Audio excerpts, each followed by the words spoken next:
സ്വീകരണത്തിന്റെ ഭാഗമായിട്ട് എനിക്ക് എത്തിച്ചേരേണ്ടതുണ്ട്. എനിക്ക് പറയാനുള്ളത്, ഞാൻ കഴിഞ്ഞ കുറേ വർഷമായി പൊതുപ്രവർത്തന മേഖലയിലുണ്ട്. നിങ്ങൾക്കൊരു പരിചയപ്പെടുത്തലിന്റെ ആവശ്യകതയില്ല. നിങ്ങളിൽ ഒരാളായി കഴിഞ്ഞകാല കേരള രാഷ്ട്രീയത്തിൽ ഞാൻ ഉണ്ടായിരുന്നു. എനിക്ക് 6 തെരഞ്ഞെടുപ്പുകളിൽ മത്സരിക്കാൻ അവസരം കിട്ടിയതാണ്. കഴിഞ്ഞ തെരഞ്ഞെടുപ്പിൽ എന്റെ സഹോദരി സഹോദരന്മാർ എനിക്ക് 2ാം സ്ഥാനം നൽകുകയുണ്ടായി. ഇപ്പോൾ ഞാൻ നിങ്ങളുടെ മുന്നിൽ വോട്ട് ചോദിച്ചുകൊണ്ട് നിൽക്കുന്നതിന്റെ കാരണം, ആറ്റിങ്ങൽ പാർലമെന്റ് മണ്ഡലത്തിൽ നിന്ന് എന്നെ നിങ്ങൾക്ക് തിരഞ്ഞെടുക്കാൻ സാധിക്കുകയാണെങ്കിൽ ഒരു കാര്യം നമുക്ക് ഉറപ്പാണ്. ആരാധനായിട്ടുള്ള ശ്രീമാൻ നരേന്ദ്രമോദി തന്നെ അതിശക്തമായിട്ട് തിരിച്ചു വരികയാണ്. രാജ്യത്തെ 80% വരുന്ന ജനത പറയുന്നത് ശ്രീമാൻ നരേന്ദ്രമോദിക്ക് പകരക്കാരനായിട്ടോ അല്ലെങ്കിൽ രാഷ്ട്രീയ പ്രതിയോഗിയായിട്ടോ ഇന്ത്യയുടെ ചരിത്രത്തിൽ ഒരാൾ പോലുമില്ല. പക്ഷെ ബഹുമാനപ്പെട്ട പിണറായി വിജയൻ പറഞ്ഞു, ഉണ്ട്, ഒരാളുണ്ട്, അത് രാഹുൽ ഗാന്ധിയാണ് എന്ന് സീതാറാം യെച്ചൂരിയും പിണറായി വിജയനും ഒരുമിച്ച് പറഞ്ഞു.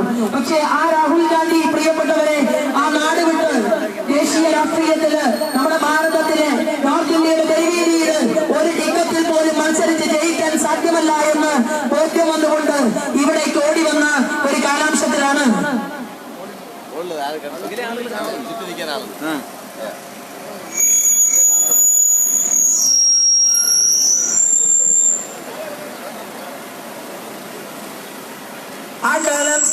നമ്മുടെ നാട്ടിൽ ഒരു തെരഞ്ഞെടുപ്പ് നടക്കുന്നത്.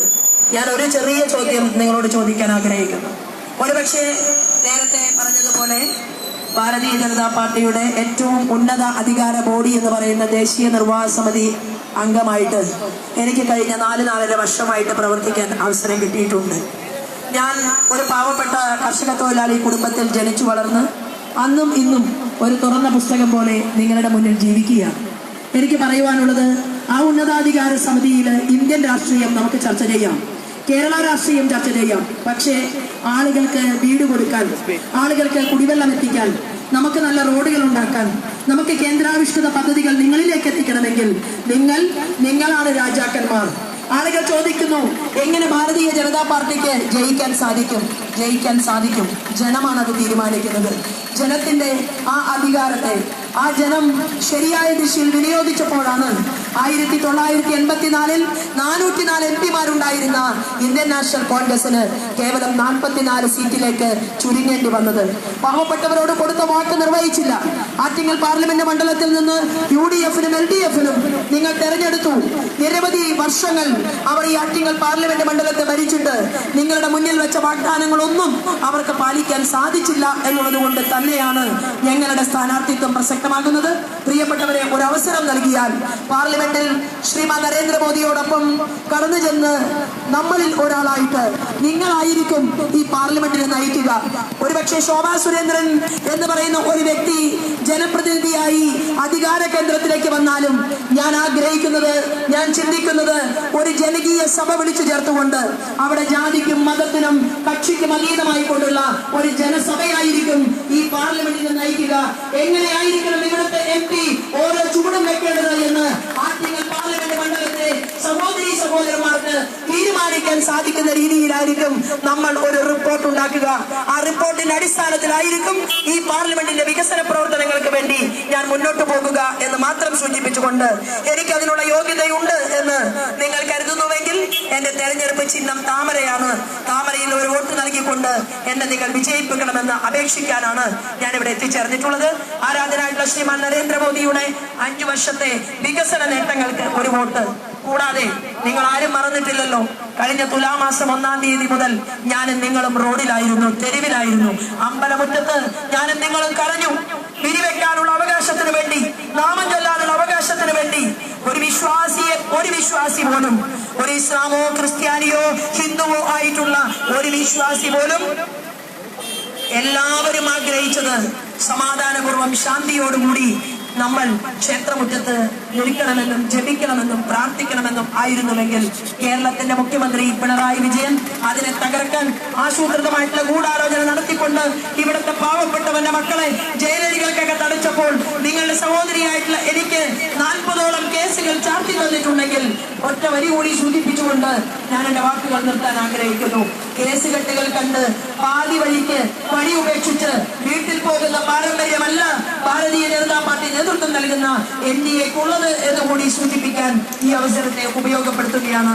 നമ്മൾ ഒരു പണി അത് ചെയ്യണം എന്ന് ആഗ്രഹിച്ചാൽ അതിൽ സത്യസന്ധതയുണ്ടെങ്കിൽ തീർച്ചയായിട്ടും മാറ്റങ്ങൾ കൊണ്ടുവരാൻ നമുക്ക് സാധിക്കും. സ്വന്തമായിട്ടൊരു ബാങ്ക് അക്കൗണ്ട് തുടങ്ങി ആ ബാങ്ക് അക്കൗണ്ടിലേക്ക് ഗവൺമെന്റിന്റെ കയ്യിൽ നിന്ന് കിട്ടുന്ന കോടികൾ അങ്ങോട്ടേക്ക് മറിച്ചു കടത്തണമെന്ന് തീരുമാനിച്ചാൽ ഒരു പാർലമെന്റ് മണ്ഡലത്തിന്റെയും വികസനം പൂർത്തീകരിക്കപ്പെടില്ല. മറിച്ച് ഓരോ നാണയത്തുട്ടുകളും കേന്ദ്രത്തിന്റെ കയ്യിൽ നിന്ന് നേടിയെടുക്കുമ്പോൾ അതിനൊരു കണക്ക് ചോദിക്കാൻ പാർലമെന്റേറിയനെ കൊണ്ടൊരു കണക്ക് പറയിപ്പിക്കാൻ എന്നാണോ ആറ്റിങ്ങൽ പാർലമെന്റ് മണ്ഡലത്തിലെ ജനത്തിന് സ്വാതന്ത്ര്യം കിട്ടുന്നത്, ആ സ്വാതന്ത്ര്യമുള്ള നാടുകളിലേക്കായിരിക്കും ഞാനും നിങ്ങളും ഒരുമിച്ച് കടന്നു പോകുന്നത് എന്ന് മാത്രം സൂചിപ്പിച്ചുകൊണ്ട് എന്നെ നിങ്ങൾ അനുഗ്രഹിക്കണം, ആശീർവദിക്കണം എന്ന് മാത്രം പറഞ്ഞുകൊണ്ട് ഞാൻ എന്റെ കൊച്ചുവാക്കുകൾ നിർത്തുന്നു.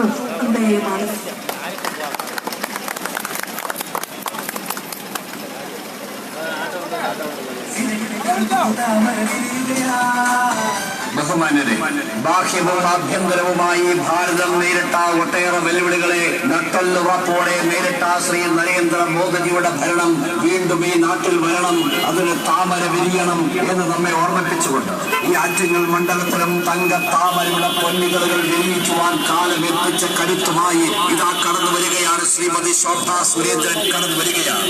ഇതാ ഈ വാഹനത്തിൽ തൊട്ടു പിന്നാലെ ജനതാ പാർട്ടിയുടെ സ്ഥാനാർത്ഥിയായി ആറ്റിങ്ങൽ മണ്ഡലത്തിലെ നമ്മുടെ പൊന്നോമനയായ സ്ഥാനാർത്ഥി ശ്രീമതി ശോഭ സുരേന്ദ്രൻ കടന്നു വരികയാണ്. കഴിഞ്ഞ 10 ആണ്ടുകളായി ഒരു കേന്ദ്രാവിഷ്കൃത പദ്ധതി പോലും നടപ്പിലാക്കാത്ത മണ്ഡലമായി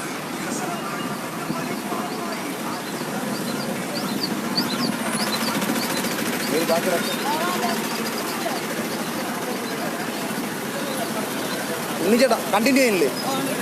തുടങ്ങാൻ പറ.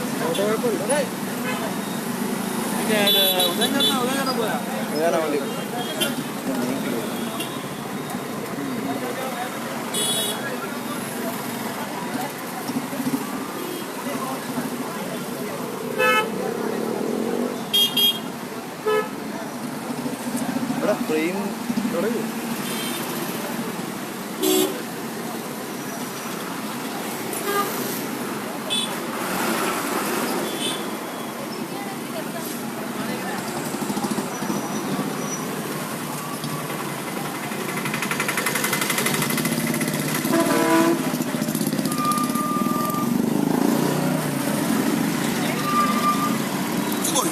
വിശ്വാസത്തെ തച്ചു തകർക്കാൻ ഒരു മുഖ്യൻ കാണിക്കുന്ന ആവേശം കാണുന്നുണ്ടോ? ശബരിമലയിൽ പോകാൻ തൃപ്തി ദോശയോ തൃപ്തി ഇഡ്ഡലിയോ അങ്ങനെ ഏതാണ്ടൊരു പേരാ. എന്നിട്ട് മല ചവിട്ടിയോ? എവിടെ? വിശ്വാസികൾ അവളെ എയർപോർട്ടിന് പുറത്തിറങ്ങാൻ അനുവദിക്കുന്നില്ല. ചെലവും കൊടുത്ത് കൊണ്ടുവന്നിട്ട് ഉപയോഗമില്ലാതായിരിക്കുന്നു. ആ സാധനത്തെ മടക്കി അയച്ചില്ലെങ്കിൽ സംഗതി വഷളാവും.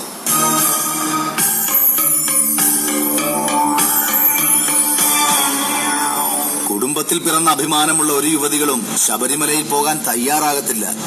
നമ്മുടെ പാർട്ടിയിലെ വനിതാ സഖാക്കൾ പോലും സമ്മതിക്കുന്നില്ല. ഒരു യുവതിയെങ്കിലും ശബരിമലയിൽ എത്തിയിരിക്കണം. 2 പേര് ഞാൻ സംഘടിപ്പിച്ചിട്ടുണ്ട്. കേറി വാ സിസ്റ്റേഴ്സ്.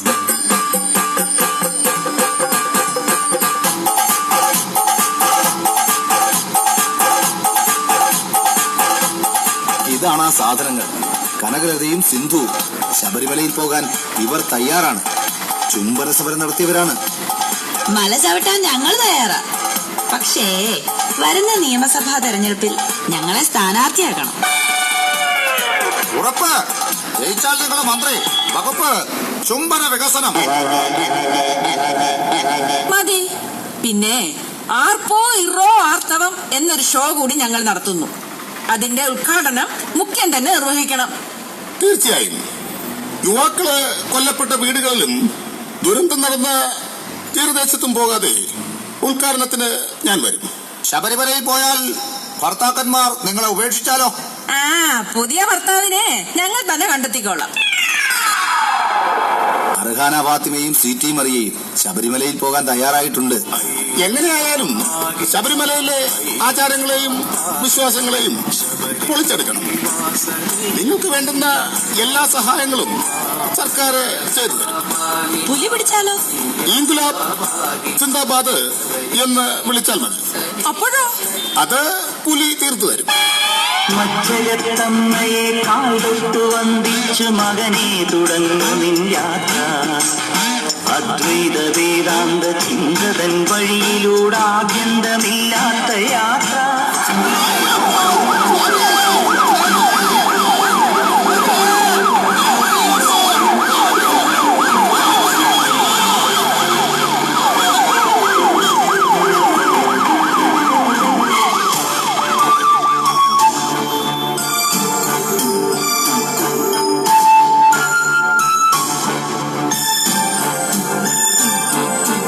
നാമജപ സമരത്തിനിടയില് ഒരു വിശ്വാസി മരിച്ചത് ഏറുകൊണ്ടല്ല, ഹൃദയസ്തംഭനമാണ് മരണകാരണം. നാമജപ ഘോഷയാത്ര നടക്കുമ്പോൾ പാർട്ടി ഓഫീസിന്റെ മുകളിൽ നിന്ന് നമ്മുടെ ഒരു കുഞ്ഞു സഖാവ് തൊട്ടടുത്ത് നിന്ന് മാവിലെറിഞ്ഞ കല്ല് മാങ്ങയിൽ കൊള്ളാതെ വിശ്വാസിയുടെ തലയിൽ വീണതാണ്. മരണം എങ്ങനെ സംഭവിക്കണമെന്ന് ഞാൻ തീരുമാനിക്കും. പോസ്റ്റ്മോർട്ടം ചെയ്ത ഡോക്ടറെ സസ്പെൻഡ് ചെയ്തിരിക്കുന്നു. പോസ്റ്റ്മോർട്ടം പാർട്ടി സഖാക്കൾ ഒരിക്കൽ കൂടി ചെയ്യുന്നതാണ്. കത്തിപ്പിടിക്കാൻ നമ്മുടെ പാർട്ടി സഖാക്കളെക്കാൾ മിടുക്ക് വേറെ ആർക്കുണ്ട്? ഞാൻ വീണ്ടും വന്നുട്ടോ. മന്ത്രിമുഖ്യന്റെ പേരിൽ ഒരു ലോക റെക്കോർഡുണ്ട്. 2 മാസം കൊണ്ട് 30,000-ൽ പരം കേസെടുത്തതിന്. എന്തിനാന്നറിയോ? അയ്യപ്പന്റെ നാമം ജപിച്ചതിന്. സ്വന്തം പാർട്ടി ഓഫീസിൽ വെച്ച് പീഡനം നടത്തി ഒരു പെണ്ണിനെ പിഴപ്പിച്ചതിന് കേസില്ല. കേസായിരിക്കണു.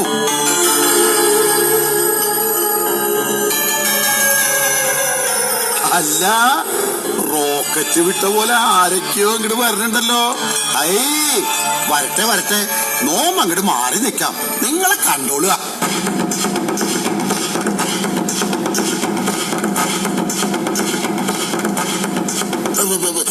പറഞ്ഞതില് ഒരു മാറ്റവുമില്ല. പഴയതുപോലെ അവരവരുടെ സീറ്റുകളിൽ മത്സരിച്ചോണം. ഇല്ലല്ലല്ലല്ല, 3ാമതൊരു സീറ്റ് കൂടി ഞമ്മക്ക് തരാമെന്ന് പണ്ടേ പറഞ്ഞതാണ്. അതൊക്കെ മറന്നേക്കും. അതിന് സീറ്റ് വേണ്ടേ? ഉള്ളത് കൊണ്ട് ഓണം പോലെ. പിന്നെ ഇന്ത്യയിൽ ചിലയിടങ്ങളിൽ മാത്രം കണ്ടുവരുന്ന കമ്മ്യൂണിസ്റ്റ് പാർട്ടി ഈ തെരഞ്ഞെടുപ്പിൽ നമ്മളെ സഹായിക്കും. കണ്ണെടുത്താൽ എനിക്ക് അവന്മാരെ കണ്ടുകൂടാ. അവരുടെ പിന്തുണ നമുക്ക് വേണ്ടേ വേണ്ട. വേണ്ടേ? വേണ്ട.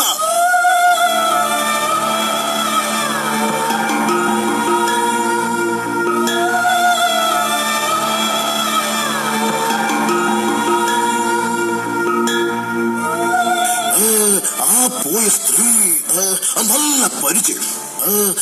സവിതയുടെ മഠം. ആഹാ, ഇതുവരെ ഓളം മറന്നിട്ടില്ല അല്ലേ?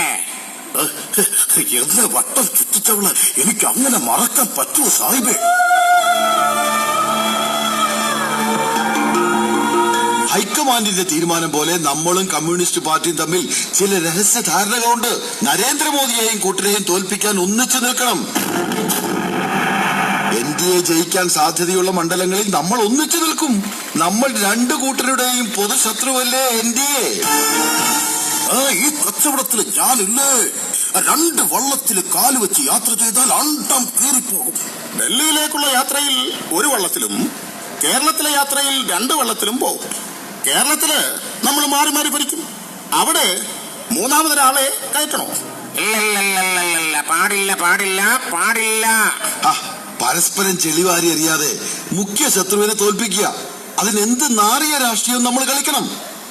എനിക്ക് സമ്മതമല്ല. സവിതേ, എന്തോ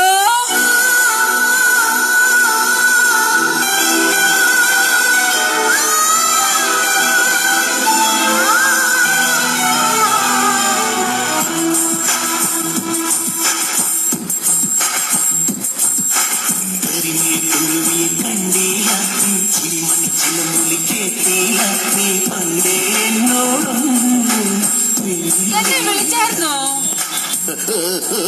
ഇപ്പൊ ഒന്നും വേണ്ട, അവിടെ അടങ്ങി നിന്നാൽ മതി. എന്റെ പൊന്നോ കേട്ടെ. സവിതയുടെ ആവനാടിയില് ഇനിയും അമ്പകളുണ്ടല്ലോ. സമയമാകുമ്പോ പ്രയോഗിക്കാം. ഞാൻ സമ്മതിച്ചു.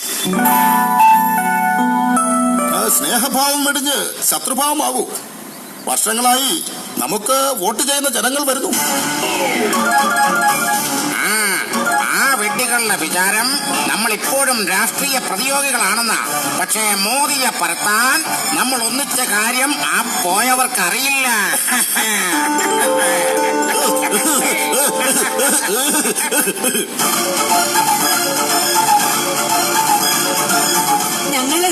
ജനങ്ങള് വെറും വെട്ടികളാണെന്ന് കരുതിയോ? കാലാകാലങ്ങളായുള്ള നിങ്ങളുടെ ഒരു ഒത്തുതീർപ്പ് രാഷ്ട്രീയം ഞങ്ങൾ വോട്ടർമാരെ തിരിച്ചറിയില്ലെന്ന് കരുതിയോ? ഞങ്ങളുടെ അവിശുദ്ധ കൂട്ടുകെട്ടിൽ ഞങ്ങളില്ല. നിങ്ങൾക്ക് വേണ്ടി ശബ്ദിച്ച ഞങ്ങളുടെ നാവ് ഇനി BJPക്ക് വേണ്ടി ശബ്ദിക്കും. നിങ്ങളുടെ കൊടി പിടിച്ച കൈകളിൽ ഇനി ഈ കൊടി മതി.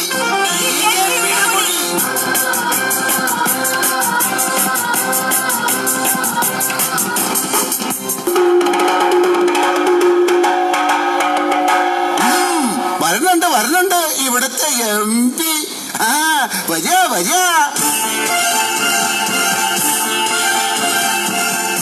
നമസ്കാരം. എന്തൊക്കെ വികസനങ്ങളാണ് ഞാനിവിടെ കൊണ്ടുവന്നത്? ആറ്റിങ്ങൽ ബൈപ്പാസ് എവിടെ സഖാവേ? 40 വർഷമായിട്ട് പറയുകയും 40 തറക്കല്ലിടുകയും ചെയ്ത ബൈപ്പാസ് എങ്ങോട്ട് പോയി പറയേ? എത്ര മേൽപ്പാലങ്ങളും അടിപ്പാതകളും നിർമ്മിച്ചു. ഇടവയിലും വർക്കലയിലുമായി 5 റെയിൽവേ ക്രോസുകളുണ്ട്. അതിൽ ഒരെണ്ണത്തിനെങ്കിലും മേൽപ്പാലമോ അടിപ്പാതയോ നിർമ്മിച്ച് യാത്രാ ദുരിതത്തിന് പരിഹാരം കാണാൻ കഴിഞ്ഞോ? കേന്ദ്ര ഫണ്ട് ഉപയോഗപ്പെടുത്തി ഒരു പാലം, ഒരു ESI ആശുപത്രി എന്തെങ്കിലും കൊണ്ടുവരാൻ കഴിഞ്ഞ? എന്തിന് MP? ഓണക്കാട് തോട്ടവും ഫാക്ടറിയും നിലച്ചിട്ട് 1.5 പതിറ്റാണ്ടായി. കേന്ദ്ര തൊഴിൽ മന്ത്രാലയത്തെ കൊണ്ട് ഏറ്റെടുപ്പിക്കാൻ എന്തെങ്കിലും ചെയ്ത? ശ്രീലങ്കയിലെ മുതലപ്പുഴ ഹാർബറിന്റെ പ്രശ്നം തീർക്കാൻ കഴിഞ്ഞ MP? എന്തിനൊന്നും മിണ്ടാത്തത്? നെന്മല തിരുവനന്തപുരം റെയിൽപാത എവിടെ? വർക്കല ശിവഗിരി അന്താരാഷ്ട്ര തീർത്ഥാടന കേന്ദ്രമാക്കിയ നിങ്ങള് പറയുന്നു. ദുരിതം നിറഞ്ഞ ആദിവാസി മേഖലയിൽ എന്തെങ്കിലും ചെയ്തോ? അവിടെ ഒന്ന് തിരിഞ്ഞു നോക്കിയോ? കയർ മേഖലയിൽ മത്സ്യസമ്പത്തും ധാരാളമുള്ള ഈ ദേശത്ത് 10 പേർക്ക് തൊഴിൽ കൊടുക്കാനുള്ള എന്തെങ്കിലും ഒന്ന് 15 വർഷത്തിനുള്ളിൽ സാധിച്ചോ? കത്തിക്കുന്നതിന്റെ 2ാം ദിവസം കെട്ടുപോകുന്ന ഹൈമാസ് ലൈറ്റ് സ്ഥാപിക്കാനും വെയിറ്റിംഗ് ഷെഡ് ഉണ്ടാക്കാനും എന്തിനാ ഒരു MP? എത്ര കേന്ദ്രീയ വിദ്യാലയങ്ങൾ സ്ഥാപിച്ചു?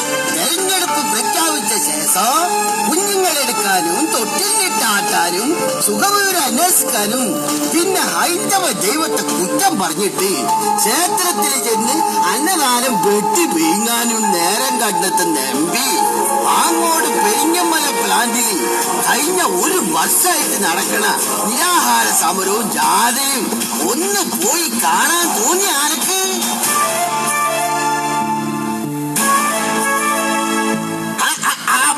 അവിടേക്ക് നിങ്ങൾ എന്റെ മറുപടി പറഞ്ഞിട്ട് പോയാ മതി.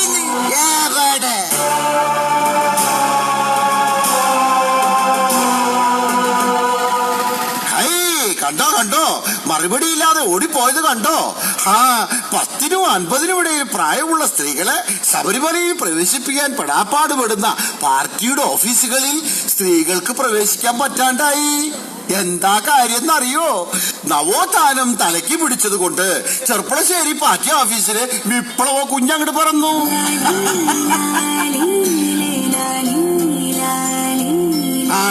ദേ വരണോ മറ്റൊരു സ്ഥാനാർത്ഥി. MLA ആയ അദ്ദേഹം അവിടുത്തെ ജനങ്ങളെ മറന്ന് പാർലമെന്റിലേക്ക് മത്സരിക്കണോ? എത്ര MLA-മാരാ ഇക്കുറി മത്സരിക്കണേന്നറിയോ? MLA ആക്കിയ വോട്ടർമാരോട് ഇവർക്ക് എന്ത് കടപ്പാടാ ഉള്ളത്? കഷ്ടം തന്നെ.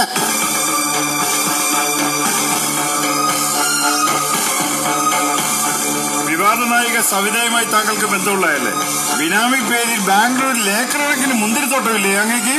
പരിയാരം മെഡിക്കൽ കോളേജിൽ 80 ലക്ഷം രൂപയുടെ വിവാദത്തിൽപ്പെട്ട ആളല്ലേ താങ്കൾ? അങ്ങയുടെ പണവും മദ്യവും ഈ മണ്ഡലത്തിൽ വില പോകില്ല നേതാവേ. സ്ഥാനമാനങ്ങൾക്ക് വേണ്ടി കടിപിടി കൂടുന്നവരെ അല്ല ഈ ദേശത്തിന് വേണ്ടത്, ജനസേവകരെയാണ്. അതിനുള്ള പെരുമ്പറ കേട്ടു തുടങ്ങി. അങ്ങനൊരു വിധിയെടുത്താകും ഇനി ഉണ്ടാകാൻ പോകുന്നത്.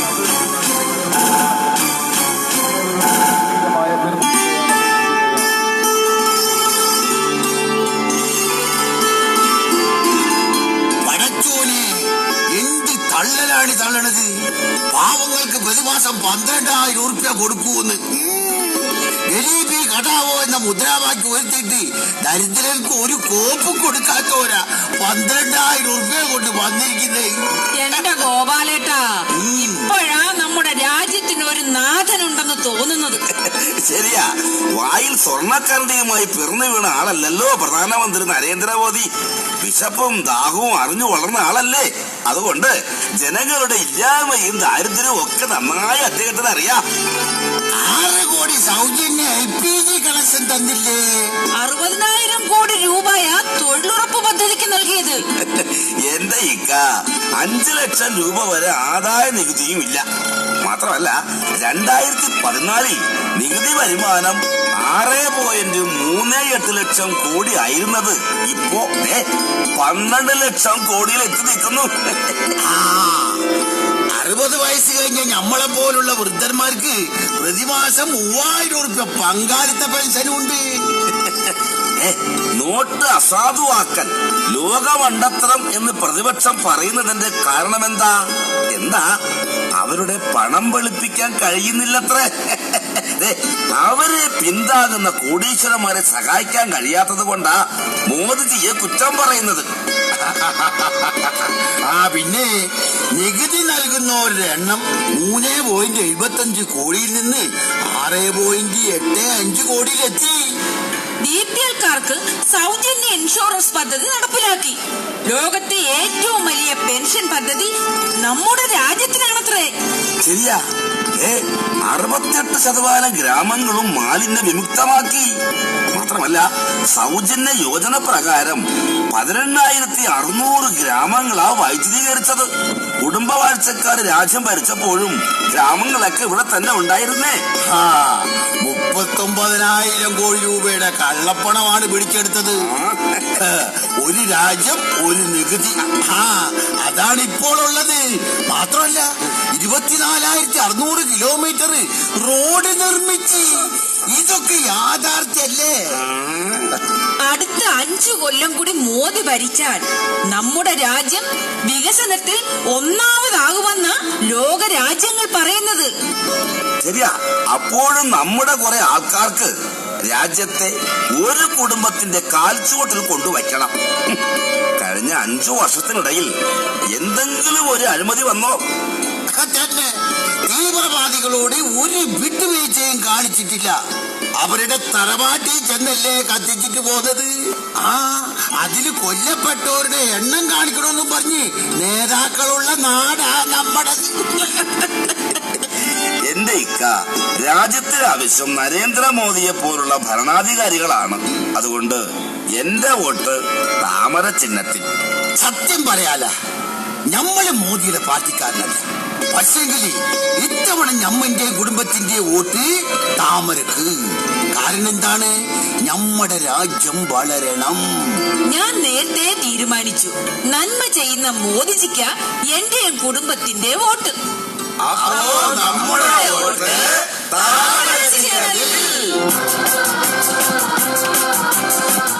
ചാക്യാർക്ക് പോവാൻ സമയമായി. അപ്പോ അതിനു മുൻപ് ഒരു കാര്യം കൂടെ നിങ്ങൾ അങ്ങടെ ഓർമ്മിപ്പിക്കുക.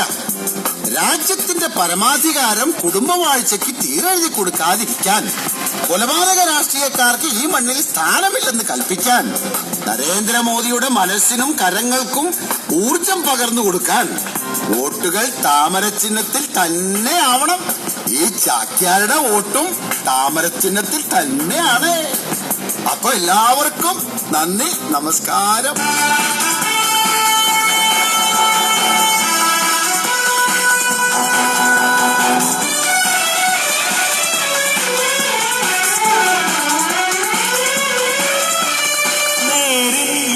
പ്രഭാതം സൗവ്യസാജി വിടർത്തുന്നു. പുലയൂതി കത്തിച്ച പുതിയ പ്രതീക്ഷകൾ ഇന്ത്യ വരയ്ക്കുന്നു. ആദിത്യ മൗനങ്ങൾ തേച്ചു മിനുക്കിയ താമര വിരിയുന്നു. ഒരു നാളും ഉടയാത്തൊരിന്ത്യയൊരുക്കുവാൻ മാനവരുണരുന്നു. ഭാരത ശില്പികൾ ഉണരുന്നു. താമര വിരിയട്ടെ, ഇനിയും താമര വിരിയട്ടെ. താമര വിരിയട്ടെ, ഇനിയും താമര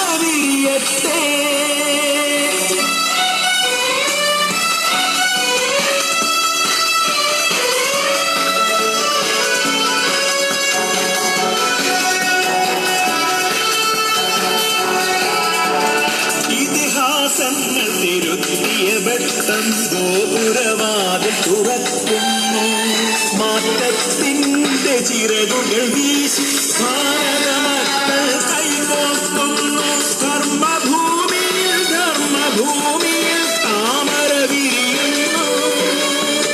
ജയമഹോത്സവ ശംഖൊലി കേൾക്കും വിശാലമോചന രണഭൂമി. കുങ്കുമഹരിത കൊടി പാറും ജന്മഭൂമി. ഇതു ഭാരതഭൂമി. നേരിൻ യുഗപ്രഭാതം സൗവ്യസാജി വിടർത്തുന്നു. പുലയൂതി കത്തിച്ച പുതിയ പ്രതീക്ഷകൾ ഇന്ത്യ വരയ്ക്കുന്നു. ആദിത്യ മൗനങ്ങൾ തേച്ചു മിനുക്കിയ താമര വിരിയുന്നു. ഒരു നാളും ഉടയാത്തൊരിന്ത്യയൊരുക്കുവാൻ മാനവരുണരുന്നു. ഭാരത ശില്പികൾ ഉണരുന്നു. താമര വിരിയട്ടെ, ഇനിയും താമര വിരിയട്ടെ. താമര വിരിയട്ടെ, ഇനിയും താമര വിരിയട്ടെ. ആറ്റിങ്ങൽ പാർലമെന്റ് മണ്ഡലത്തിലെ NDA സ്ഥാനാർത്ഥി ശോഭാ സുരേന്ദ്രൻ, നേർവഴി രാഷ്ട്രീയത്തിലെ ധീര വനിത, നന്മയുടെ സമരമുഖങ്ങളിലെ ജ്വലിക്കുന്ന നക്ഷത്രം, കർമ്മപഥങ്ങളിൽ അടിപതറാത്ത വ്യക്തിത്വം. ആറ്റിങ്ങൽ മണ്ഡലത്തിന് അന്യമായ വികസന സങ്കല്പങ്ങൾ യാഥാർത്ഥ്യമാക്കുവാൻ, വിശ്വാസികളുടെ വിശ്വാസങ്ങൾ സംരക്ഷിക്കുവാൻ ശോഭാ സുരേന്ദ്രൻ വോട്ട് ചെയ്യൂ. എനിക്ക്